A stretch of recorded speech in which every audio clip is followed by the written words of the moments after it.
mysterious Rahu and Ketu. As the moon ascends in its precessional orbit around the Earth, this phenomena is also referred to as the North Lunar Node. Rahu is always 180 degrees away from its counterpart, Ketu, a shadowy planet causing the eclipses, as we will soon learn how powerful eclipses are in our world, as well as in the world of astrology. Rahu, or the North Node, despite having no physical existence, the ancients saw to it that it has to have a place among the other planets, along with Ketu, the South Node. This nodal axis, or these nodes, have an incredible influence on the individual. They can reveal to us so much of our karmic path and destiny in this incarnation, although we need to look into the mythology and legend to understand how we got to these nodes. The Samudra Manthana, also known as the churning of the ocean. This is one of the most powerful stories from Vedic folklore found in the Vishnu Purana texts. This is a tale about the origins of the elixir of immortality, the Amrita of eternal life. The story began with Lord Indra, the king of Sarvaga, riding on his great elephant when he encountered the sage Durvasa. The sage offered Indra a garland, or a flower, he received from the Asparas, also known as the fairies and heavenly beings. Whilst he was deep in his ecstasy from his meditation, Indra gladly accepted the sage's divine gift.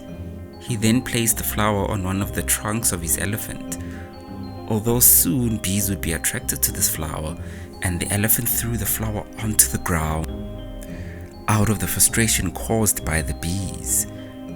Sage Durvasa had a reputation of having a very short temper. The sage saw this and got enraged as the flower carried with it fortune and Lakshmi herself.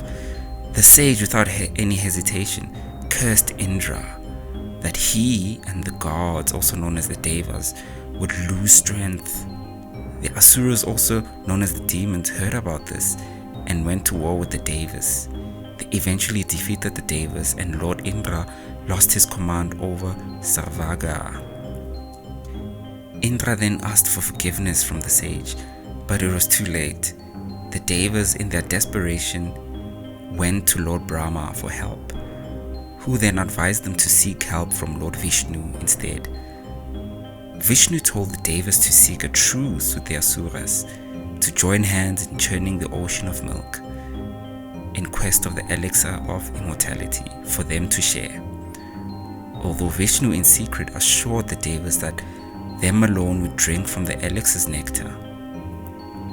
Then began the monumental task. Mount Mandara was used as a rod, Shiva's serpent Vasuki would be used as the rope. As the mountain sunk to the depths of the ocean, Vishnu had another avatar, Kurma, a massive turtle, where the mountain would rest upon its shell. Everyone had gathered to attend this miraculous occasion. The churning began, and all kinds of things emerged from the ocean. Lakshmi emerged and claimed Vishnu as a consort. The goddess of wine, Varuni, emerged. The Kamadhenu, the well-wishing and wish-granting cow, also emerged and was taken by Brahma and given to the sages. The Parijata tree also emerged, which granted wishes to anyone who stood below it. Shiva's crescent moon emerged, as well as the poison Halahala, which was about to wipe out all of existence, before Shiva swallowed it and he got the famous name, the blue-throated one, as the poison made his throat blue as he swallowed it. The Kaustaba, the gem of authority which Vishnu wore, emerged. The Panch Janya, the sound of creation instrument that Vishnu holds. Ganesha's consorts, Riddhi of prosperity and Siddhi of spiritual power, are some of the things which emerged as well. At last came the Amrita, the elixir of immortality, which was carried out by the physician Dhanvantari. The Asuras grabbed the Amrita from the Dhanvantari, although Vishnu took the form of Mohini, a beautiful femme fatale woman who convinced the Asuras to take the Amrita according to her terms, as they were filled with lust and fell under her beauty spell. Mohini told the Devas and the Asura to sit on either side to take the Amrita. Although Mohini gave the Devas the Amrita whilst dancing, the Asuras were so infatuated by her seductive dance that they could not see what was happening. Svabhanu, an Asura, broke his gaze upon Mohini and realized the treachery that was happening. He quickly ran to the side of the Devas and sat between the sun and the moon. He then went on to drink from the Amrita. Although sun and moon quickly told Vishnu what had happened, Vishnu took his disc, the Sudrashana chakra, and cut the Asura's neck, separating his head from the rest of his body. Although he had already drunk from the elixir of immortality, his body remained separated, although he was very much alive. The head became the North Node Rahu, and the body or tail became the South Node Ketu. The sun and the moon got cursed by Rahu for telling Vishnu he had crossed over. The curse to the sun and the moon would be that Rahu and Ketu would always trouble them by creating solar and lunar eclipses. So we can see from this mythological story that Rahu and Ketu come a long way. So Rahu, the North Node, represents all our worldly desires or anything that we can easily receive without much effort. This is the reason Rahu is connected to the destiny of a being, as this is something which one would feel incredibly connected to, but it is something too far to reach, so the being would do whatever it takes to reach to Rahu. In their horoscope, Rahu represents the things we deeply crave and desire, as we might do anything to get these things. This is why Rahu is considered a malefic, as the energy of Rahu is also represented by all the scammers and the deceivers of the world. Without having a body, this is an energy of dissatisfaction. The head keeps consuming and nothing is enough. Although Rahu truly shows our superpower, as this Asura was very clever among the rest, so Rahu also has the energy of invention and major breakthroughs in our world. Everything foreign and what we think is impossible, Rahu can bridge the gap. The internet, social media, the everyday media, and the Maya connected to these platforms have the energy of Rahu. Celebrity culture also has this connection, as this is the very core of materialism and worldly desires. All of us have Rahu in our horoscopes, so it shows that we have a bit of this Asura energy within us. And this is the reason we took birth, so that we may fulfill the desires of our horoscope, and in particular the desires of Rahu, is what we will be mostly drawn towards.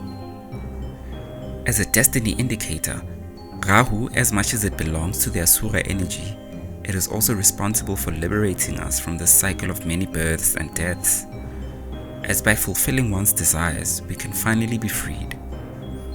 Ketu is the headless tail of Rahu, which is 180 degrees away from Rahu, directly opposite. So the energy of Ketu will show us the complete opposite of the energy of Rahu. Ketu in a way shows us the innate gift we incarnate with. Being headless, it is free from desire, so you will see a very strong influence of Ketu on people who are free from desire in this world. Ketu is also the liberator from materialism, although the placement of Ketu is something we already have within us. By remaining with Ketu, we would not learn the true meaning of our incarnation here. The energy of Ketu being headless has to do with mystical and psychic ability, as well as someone who literally lost his head.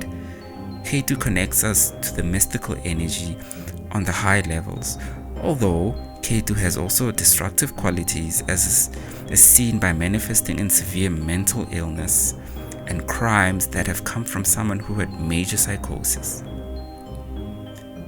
The mystic and the person who has completely renounced the world are probably the heights of Ketu. As Rahu and Ketu have no physical existence in the sky, they do not rule any zodiac signs, although in astrological practice, these energies manifest in the houses and the zodiac too.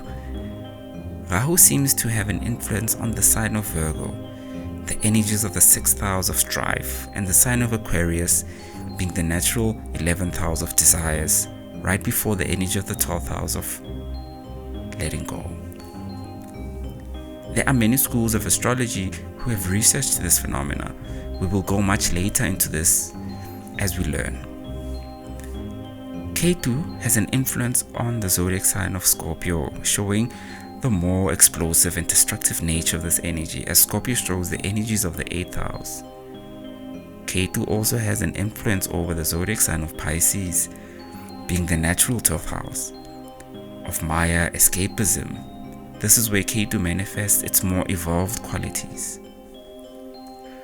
Rahu and Ketu definitely have a place in our lives and in the horoscope. These are fascinating energies. Now we will look towards the outer realms, the outer planets, Uranus, Neptune, and Pluto, which merge the individuals to the rest of the world and the rest of our world events. Please subscribe to the channel, comment, like, and share. I'd be most grateful.